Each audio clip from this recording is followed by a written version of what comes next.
Welcome to our video journey where we explore the fascinating world of pronunciation, unraveling the mysteries behind each word and its usage. In this video, the word is aberrant. Aberrant. Aberrant. Aberrant is an adjective used to describe something that deviates from the norm, standard, or expected behavior. It refers to things that are unusual, atypical, or departing from the usual course.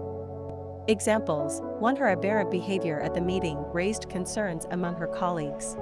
In this sentence, aberrant is used to describe her behavior, which was unusual or deviated from the norm, causing concern.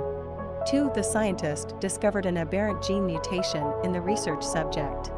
Here, aberrant is used to describe the gene mutation as atypical or different from the norm. Stay tuned for more linguistic wonders and join us in unlocking the magic of language. Thanks for watching, and until next time, keep speaking, writing, and embracing the beauty of words.